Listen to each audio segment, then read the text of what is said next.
all about the postseason pretty much this week in our conversation with MIAA Commissioner Mike Racy. Sir, thank you as always for coming on. Chris, great to be with you. Yeah, an exciting week in the MIAA, an exciting week throughout Division II as we get right into regional championships and teams in the postseason. So it's that time of year for fall student athletes. It's a lot of fun. We'll start with the football side of things, and I know after all this games on Saturday, there's a lot of always lobbying, I think, between different regions and everything else and trying to make sure that their teams get in. I saw your post about the ratings and everything, and it was – I don't know how close it ended up being, but you had Northwestern and Emporia on the outside looking in, heading into the weekend, and they were able to get at least one team in with Northwestern and Pittsburgh State, obviously already, and Emporia State getting a bowl game. How do you think that all shook out for the MIAA? Well, it was close, and it really too close for a conference like the MIAA, where football is so important to our community, so important to our campuses. Certainly if you look at the Massey ratings, I know there are people that dismiss the Massey ratings because they're not used by our sports committees. I don't. I think it's an important tool that allows through various statistics and computations to be able to compare teams. And the Massey ratings is saying that 7 of the best 25 football programs play football in the MIAA. If you want to dismiss that and you want to go by the coaches poll, and we hope our football coaches know what they're talking about, but they have 4 of the top 5 teams in the country are all sitting in our region, Region 3. Grand Valley State, Ferris State, Ouachita Baptist, and Pittsburgh State. Our coaches from across the country are saying those are 4 of the 5 best teams in the country. And so, for the MIAA on selection day to be worried about a second team into the playoffs, I think we can do better than that. I think there's some things that we're going to need to look at as a conference, and that's the way we schedule. And I think there are things that need to be looked at nationally. So much weight was given, Chris, this year. Maybe it's been this way a couple of years to strength of schedule and really discounting how many games you played against Division II opponents, or even more important, how many games you're playing against in-region Division II opponents. And if we're not going to value that, and I remember when I worked at the NCAA, that was the primary feature of regionalization, is you've got to play in region teams. And the GAC and the MIAA, we have close schedules, but we built our membership around that. We value football, we value the sponsorship of football, and we want our schools to have opponents in the region to play. But the selection committee instead put a lot of weight on strength of schedule, and that as a measuring tool really penalizes our conference. And so there's a lot to look at, but we're happy that Pitt State has a home game this weekend playing the University of Indianapolis, Northwest Missouri State. I think getting healthier, Yeah. The last couple of weeks, playing really good football. They traveled down to a huge game at Ouachita Baptist. So, so we've got 2 teams in, and hopefully they both play well this weekend, and we fight on and try and reach another championship game. Also, Emporia State getting a bowl game this year, too. So 3 teams in the playoffs, postseason games at least. Just what goes into that when you see that at least one MIAA team does get a bowl game, too? Yeah, we've had a great record the last 5 years or so in these Division II bowl games, and excited that Emporia State's going to be heading back to Texarkana for the Farmers Bank and Trust Live United Bowl.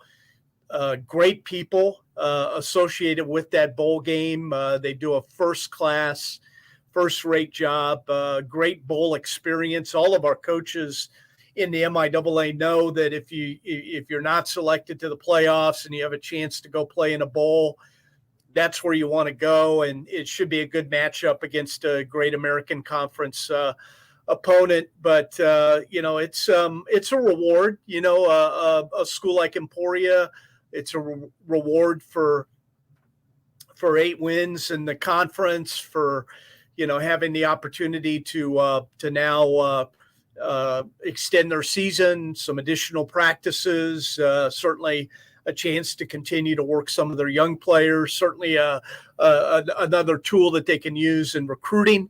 So it's always a positive when we get an MIAA school that also receives a bowl bid, Chris.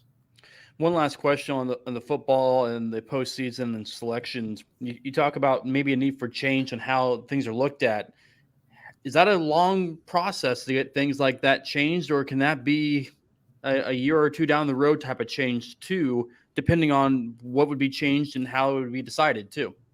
Yeah, for us as a conference, we'll continue to look at our schedule and to see if there are things that we need to do different. And a change in scheduling, depending on where we're at in the cycle. We just happen to be in a place where we've got a schedule in 2023 in place.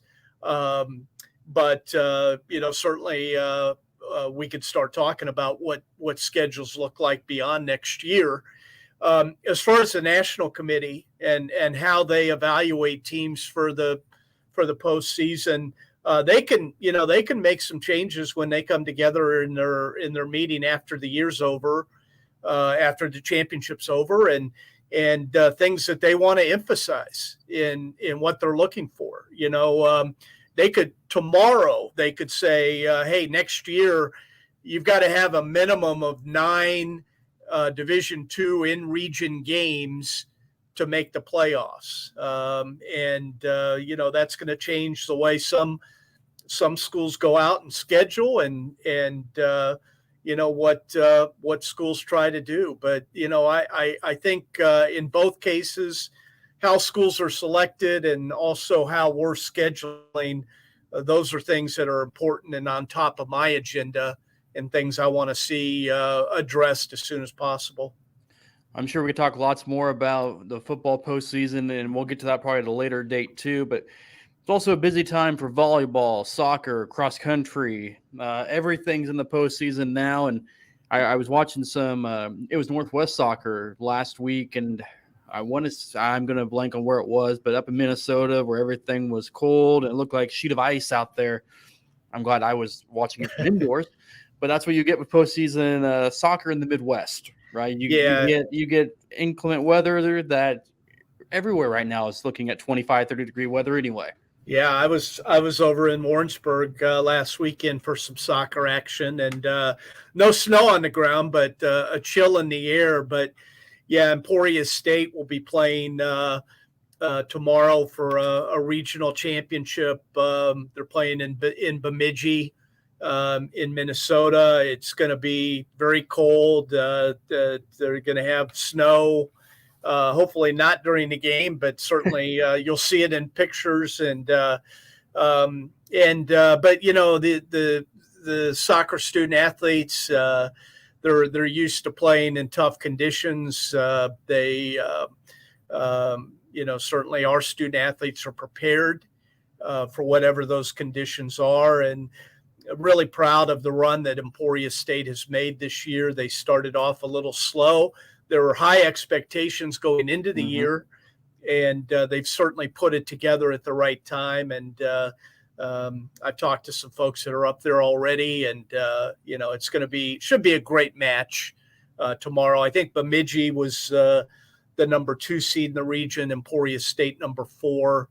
It'd be a really good matchup, and hopefully the MIAA can come out on top, and we move Emporia State on to the Elite 8, where they would play next, try and make it to the Final Four, which is at a NCAA Sports Festival this year for women's soccer. Looking at volleyball too, just like soccer and just like football, multiple MIAA teams getting into the region, volleyball region starting this weekend, Friday, Saturday, Sunday. Again, tough region. They're in the volleyball, but we've known that the MIAA sitting in the probably not probably are the toughest region in the country. Just how many top 25 teams, not just in the MIAA, but in the region too. Yeah. No doubt. When you look at the Central Region in volleyball, just crazy tough, especially with the Northern Sun and the MIAA. I think the Northern Sun put 4 teams into the region. The MIAA, we got 3 in, and then the Great American Conference has their automatic qualifier from their conference tournament that's in. A pretty good team, I think, with just 1 or 2 losses on the year in the 8th spot coming out of the Great American Conference. But we've got Washburn last year made a great run all the way to the national championship match, and they're back. Northwest Missouri State, our regular season conference champion, is in the tournament. Nebraska Kearney. I saw something, 20 some straight years of having a team advance to the NCAA Impressive. tournament. So it's going to be great volleyball the next 3 days. That tournament, I think, is at Wayne State in Nebraska. And, so a little bit of a drive, but MIAA fans, if you're in the area, get there, and all 3 of our MIAA schools would appreciate the support. But I think we've got Washburn and Nebraska Kearney are on the same side of the bracket, Chris, Northwest Missouri State on the other side. So, it could work out if we get some breaks and some lucky bounces and we play hard, and our student athletes and coaches have a good weekend. We could have 2 MIAA schools playing for a regional championship, and that would be great to see. Sticking with volleyball and what we saw last week in the MIAA tournament here in St. Joe at Civic Arena, no short of upsets throughout the entire thing. It started off on the first day, a 6-3, and then Washburn the 5-4, getting a couple of victories. It was Pitt State over Central Missouri, and you never know what's going to happen in the MIAA tournaments, any sport for that matter. But as a whole, with Washburn being able to pull off the run, win the conference tournament championship, how did you feel the entire experience weekend went for the MIAA? I give it an A+, Chris, and really pleased with the job that Brett Easley and the Sports Commission and all of the volunteers and tournament support staff that Brett was able to bring into the event. The hospitality was first rate. St. Joe, rolled out the red carpet. I know all of the little things that Brett and his team did for our student athletes was very appreciated. I've talked to a number of coaches and administrators that had a lot of good things to say. This was a little bit of an experiment, Chris, in moving the championship off campus and back to a neutral site, and certainly being able to stage this event in a great arena like Civic Arena, being downtown in St. Joe, having all of the amenities with restaurants and different entertainment options in and around St. Joe really add to the championship experience. But I thought, it was great volleyball, no doubt. The crowds that were there, especially that first day that I was there, that all 8 teams played, got really loud in there and created a really, really neat environment for all of the games, all of the matches. So I was very pleased. I know St. Joe is interested in having the MIAA tournament back. I know they're going to be doing a lot more volleyball there. It sounds like some high school championship events. Certainly St. Joe will be the center of attention this March with the MIAA. I'm sorry, the NCAA women's Elite Eight will be in St. Joe. So, I'm certainly hopeful that our volleyball coaches and our administrators agree that we need to go back. And St. Joe certainly, like I said, A+ grade in the job that they did for MIAA volleyball. Going to the part where an experiment to take the tournament to a neutral site, what does that do maybe for the tournament instead of having it on campus sites where the top seed gets it, right? But now I don't want to say you prepare, but you know where it's going to go, and it maybe has a more bigger feel to it because you are in like an arena type setting that's not a home setting. But that's just my kind of take on it too. It's like municipal auditorium, places like that where you're not playing where you play all the time. Now, coaches may rather play where they play all the time, but from the fan experience and everything else too, it just adds something to it, I think. Yeah, it feels big time. It really does. You walk into an arena like that and you're in a special setting for a championship event. It adds electricity to the event. I know in talking to student athletes, that's what they want. They want that postseason experience to be someplace different than where they were during the regular season. And I do, you talked about preparation. I do believe, Chris, those kind of settings, they do help prepare our student athletes for what's next. Once they get to the NCAA tournament, being in an environment, sometimes a hostile environment, playing in conditions or surroundings that they haven't been before. All of that is about building, towards having success in the NCAA. I know our men's and women's basketball programs feel that way. Municipal auditorium helps prepare them for a tough regional tournament. And I want to do that in every championship that we can. And certainly I believe St. Joe gives us that opportunity year after year with women's volleyball. Real quick before we get to International Student Athlete Week 2, cross country regional, this weekend too, down in Joplin. So MIAA should know the course pretty well at this point. Yeah, and that was a big reason that we wanted to stage our conference championship in Joplin this year, knowing that we would be back in a couple of weeks to see our schools competing for regional championships there in Joplin at Missouri Southern State University. They have a great course. They have a great setup. The NCAA is very fond of it. Missouri Southern's hosted a number of regional and national championship cross country meets. So I feel pretty good about our student athletes. And again, this will, be a regional that will place teams and individuals in the national meet that will be staged at the Division II Sports Festival out in Seattle.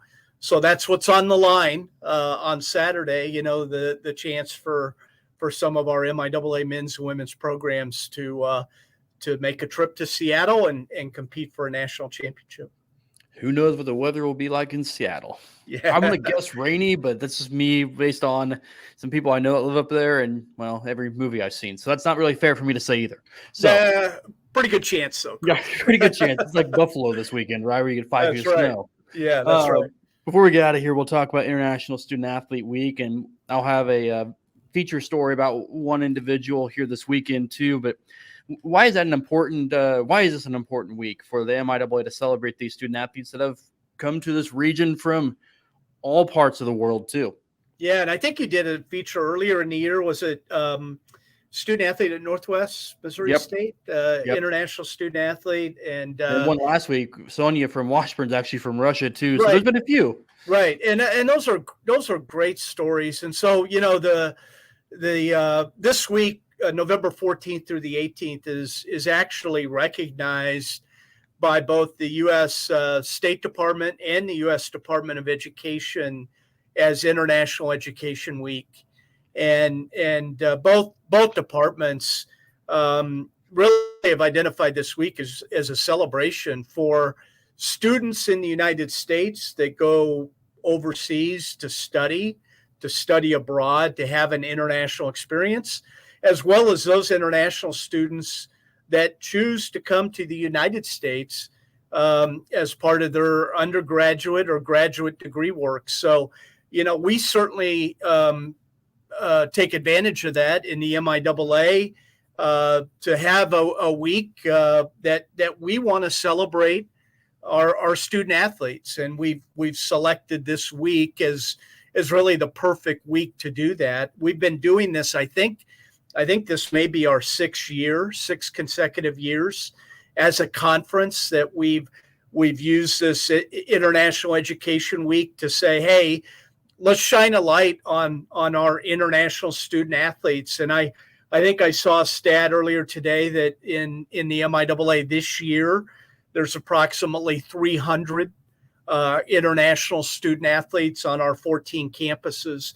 And some of these, I'd probably guess all of these student athletes are very skilled in their sport. That's how they've been noticed. That's how they've had the opportunity to come to the United States and participate at a premier Division II conference for their experience. But the thing that I really like celebrating, and it's been a part of your feature stories, is what these students add to the experience of other students on campus and the community at large. To have these international student athletes on our campuses that really enrich the experience of all students on campus, that get to interact with them or come into contact with them or learn about their background, learn about their, where they grew up, what their experiences were. It makes all of us better, the diverse campuses that we see throughout the MIAA, and to have these international student athletes that are part of our teams, part of our communities, and really part of the total education experience on all of our campuses. That's what we're celebrating this week, what international student athletes do for the experience of all students on all of our campuses. I'll add one more thing to that before I let you go. For some reason, when we talk about the weather in the Midwest, that's always one of the almost deal breakers for international students, is how cold it gets. And I'm like, yeah, you'll get used to that, or maybe you won't get used to that. I'm not even used to it yet, but Maryville, St. Joe, doesn't really matter where you are in Missouri, Kansas, Nebraska, even Oklahoma right now is probably a little colder than normal. But yeah, that's an adjustment period, I think, is how cold it gets too. Yeah, and that's what's great about these stories of our international student athletes. They, not only are they trying to fit in and be part of a team and excel in their sport, a lot of times English is a second language or a third language. They're trying to earn a degree in their second or third language. They're trying to fit in. They're away from home. They're in a new environment, new weather, a brand new culture. They don't know where to maybe go to the grocery store. It's so amazing to think about what these students have gone through to pursue their dream of getting an education in the U.S. and having a chance to be part of one of our teams. So I am such a huge fan of all of our international student athletes, Chris, and what they've gone through, what they continue to go through, and what they add to that total experience for all of our students on our campuses. MIAA Commissioner Mike Racy, thank you as always for the time. Can't wait to catch up after the holidays and just when fall sports are winding down, we've got basketball and wrestling kicking into pretty much conference, matches and duels and games pretty quickly here in December too. Yeah, you bet. Hang on. It's going to be a crazy run to May, but it's a lot of fun. And it's why we do what we do. And love that you're part of it, Chris. Thank you, sir. You bet. Good to see you.